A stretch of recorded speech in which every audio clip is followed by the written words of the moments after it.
Hello everyone, and thank you for being here. Unfortunately, due to the current situation in Gaza, I wasn't able to be with you in person. However, despite the challenges we face back home, I'm grateful for the opportunity to share this presentation with you through my voice.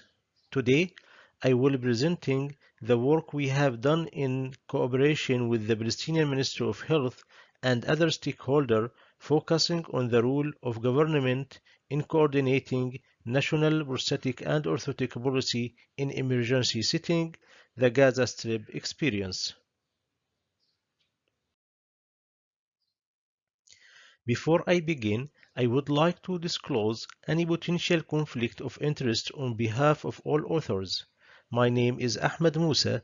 I'm a physical rehabilitation program manager at the International Committee of Red Cross in Gaza. Dr. Sami Awamer is the Director of Physical Therapy and Rehabilitation Unit at the Palestinian Ministry of Health. And my colleague, Said Al-Barawi, she is a physiotherapist working in physical rehabilitation program at the International Committee of the Red Cross in Gaza. We would like to confirm that there are no conflict of interest related to this work. The Gaza Strip has been affected by recurrent conflict and crisis for many years. As a result, there has been a sharp increase in the number of people living with amputation and complex injuries. These individuals require not just devices, but comprehensive rehabilitation services that include assessment, fitting, training, and long-term support. Numerous local and international organizations have stepped in to help, which is positive, but it's also present a challenge. Without a central coordination mechanism, service delivery becomes fragmented. We observed overlap in some areas and critical gaps in others. Patients were sometimes receiving multiple assessments or not at all. There was little consistency in quality, timelines, or even eligibility criteria. This problem shows an urgent need to stronger leadership and policy guidelines from the government. The goal of our initiative was to support the Ministry of Health in establishing a coordinated national framework for prosthetic and orthotic services. The Ministry of Health wanted to move away from disconnected projects toward a unified system that all stakeholders could work within. Specifically, the project aimed to clarify the government's role, align partners around shared standards, and ensure services were equality and sustainability. The long-term vision was not just coordination, but real policy development, strategic planning, and system-wide improvement that could withstand emergency conditions. To achieve this, the Ministry of Health took an active leadership role. They established a national prosthetic and orthotic committee composed of government staff, local experts, and international partners, including the International Committee of Red Cross, World Health Organization, and Humanity and Inclusion. This was not just a symbolic step.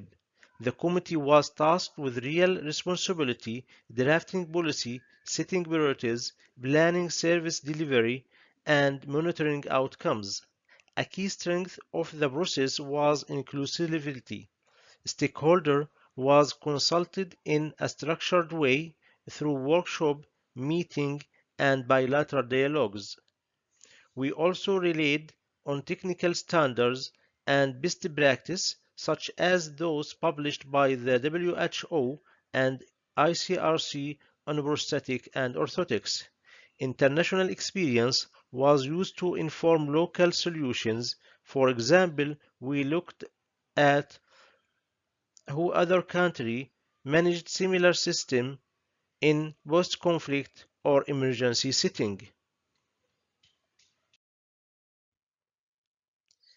The first major outcome was the successful formation of the National Prosthetic and Orthotic Committee. The committee meets on a bi-weekly basis and functions as a coordination platform, technical working group, and a decision-making body.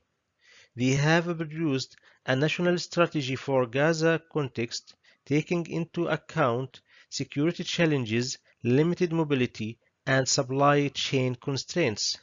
This plan includes operation guidelines, resource planning, and setup toward building an integrated referral system. One of the important issues, this work received a strong backing from the Ministry of Health leadership. The committee followed the four P's advocated by WHO to guide all further efforts: policy, defining national standard eligibility and service coverage; products, agreeing on quality benchmark and standardizing components and devices; personnel, developing national training program, improving skill and addressing shortages; provision, improving access, coverage, and quality monitoring. In parallel, the Ministry of Health initiated a guideline policy updates to support these priorities, including technical guidance document and protocol.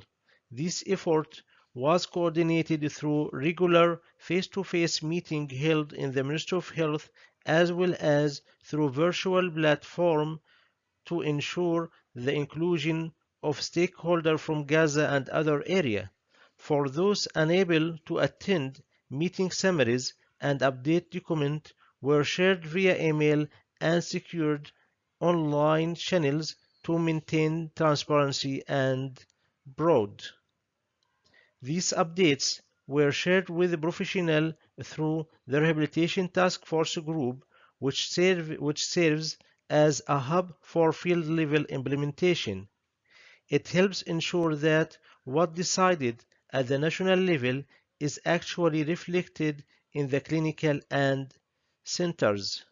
This also enables real-time feedback from service provider back to policymaker.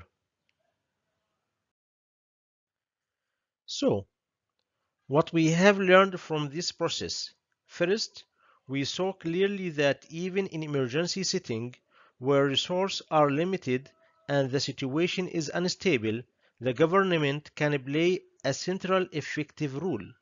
By creating a structured committee and engaging all stakeholders, the Ministry of Health was able to bring order to fragmented system. Second, we observed the importance of cooperation. No single actor can do everything. The model we used encouraged shared ownership and joint accountability while still maintaining a clear leadership role for the government. Third, this process set the stage for long-term sustainability. With a national framework in place, even humanitarian organizations can better align their program with the government's vision, leading to more efficient and impactful support. Finally, we believe this model could be replicated in other conflict-affected areas where service for people with disability are often overlooked or poorly coordinated. The Gaza experience shows that policy, strategy, and system development are not only possible but essential even during crisis. This is the guideline in the final version, which approved and validated by the Minister of Health.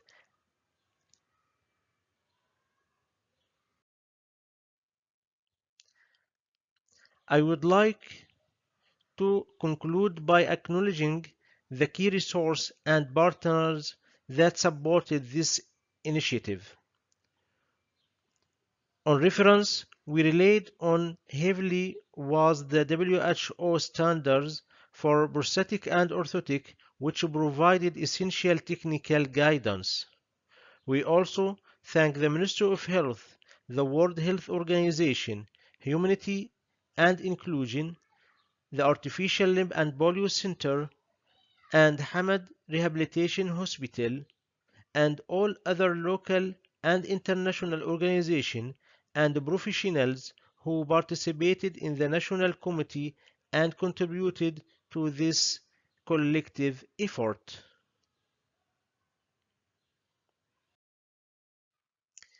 Thank you very much for your attention.